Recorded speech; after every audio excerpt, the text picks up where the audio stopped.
Cool. Well, thanks for joining me. That's right. Should be pretty warmed up by now. Yeah. I should have moved. I should have got up and moved. Yeah. Well, shout out to Sam at CX Story for letting us jump in for the last 10 minutes. But just wanted to grab a couple of minutes with you, ask a couple of questions. We've recently done an amazing piece of work with you, and it's been a real pleasure to be a part of. And so firstly, thank you for creating and allowing that opportunity for us to come in. But yeah, I just wanted to kind of get a few words from you, if that was okay.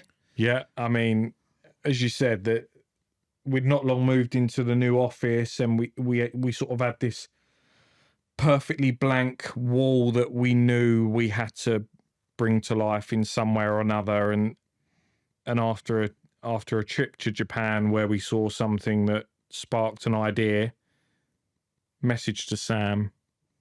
I'm sitting next to the guy that I think might be able to deliver it for you. And again, we spoke about it in the podcast that you delivered the idea, you delivered on the promise, more than. So as a business, it's added something else to the office that was definitely missing.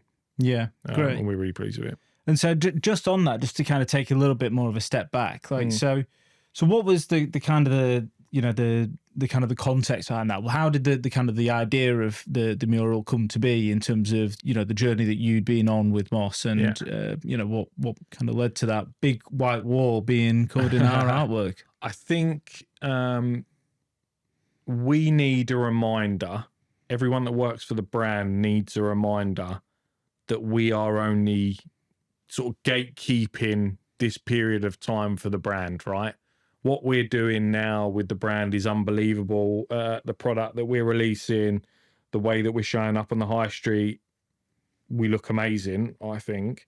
That's a moment in time, right? We'll all go off.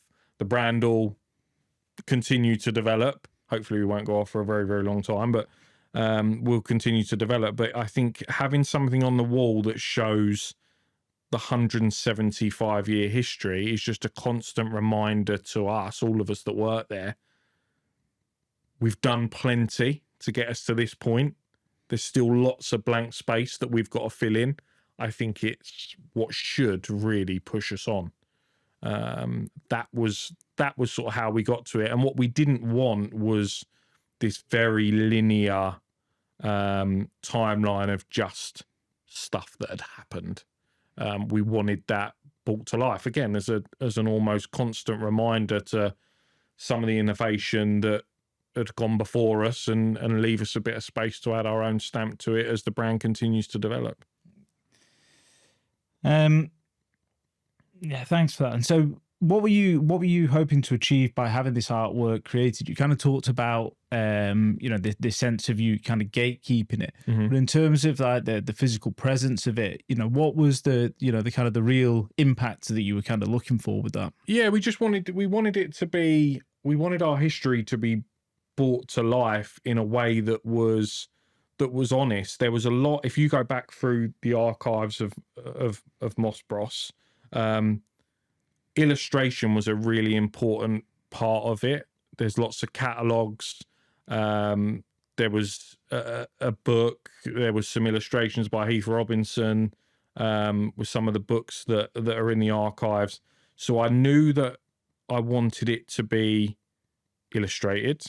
I knew that I really wanted it to bring the history of Moss to life in a way that felt authentic.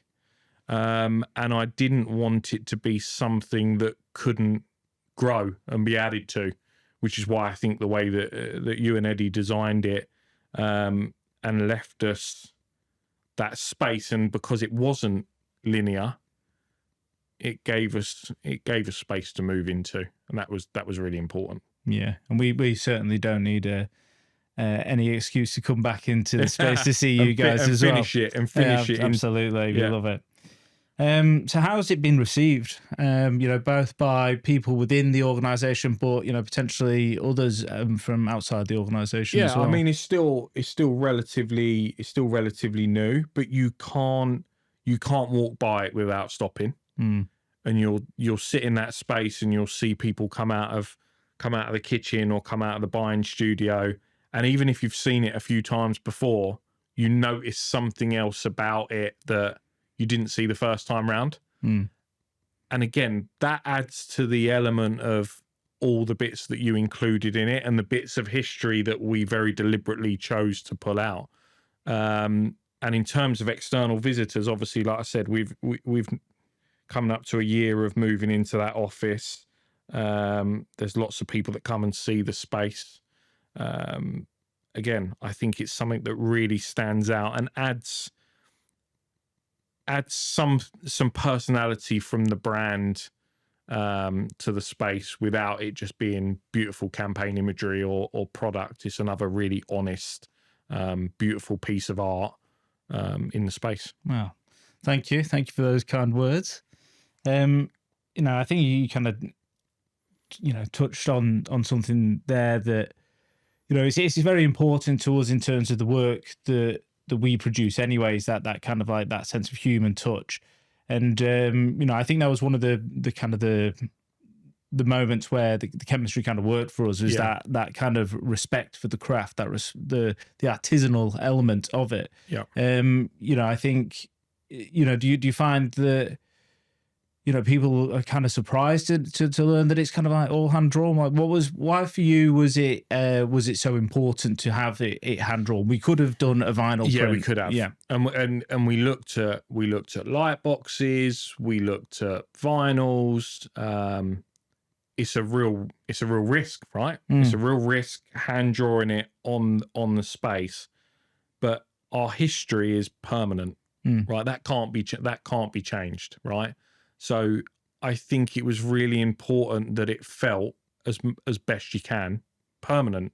A light box you can change, a vinyl you can peel off and go over. And yes, you could paint over this, but it felt more permanent and it felt more fitting in the space. And again, like I said, you go back through the archives, illustration was really important. Your skill as a craft, I think really reflected what we're trying to do, and the attention to detail that we put on the product. It just felt like it worked. And obviously then I know we had a couple of calls, and then you came down to the office and met some of the team. You really understood, I think, you really understood the brief. And then, like I said, you went above and beyond to deliver it. And I think the personality that was added to it wouldn't have happened without your sort of commitment to the brand, really. And like I say, coming down and meeting everyone and spending time chatting about where we are as a brand, where we're aiming to get to as a brand, looking at some of the products, all of that, I think, was poured into that to that piece. Yeah, it's we were kind of talking about it earlier that the brand within within your new offices, within your store, within your online space, it feels really integrated. And so there was, we felt the real, the honor of the opportunity, but the responsibility placed on that. And so, when I was stood there with the first tin of paint, having just penciled it up, I was definitely a little bit nervous to put those marks on that wall. But we wanted to take the time that it required, and we as artists are really pleased with it, and we're just really pleased to hear that you guys do too. And I think the point you made about, and again, we spoke about it earlier, the fact that you were nervous about it is because it was important. If you weren't nervous and it was just another paint by numbers job, it wouldn't have felt like that. So I think the feeling of being nervous about it means that it meant something to you. And I wasn't even doing it, and I was nervous. You look at all the conversations we had backwards and forwards about the color and everything else. I think we landed at a really perfect spot for it. And like I say, it was better. If you think we loved it from the original sketch, where we ended up was far, far better than the original sketch. So yeah, we couldn't be more pleased. Yeah, great. Well, on that note, I'd just like to thank you. Thanks for the opportunity. Thanks for your time. And we'll wrap it up there. Cheers, man. Appreciate it. Thank you. Nice one. Cheers. Thanks, mate. Cheers.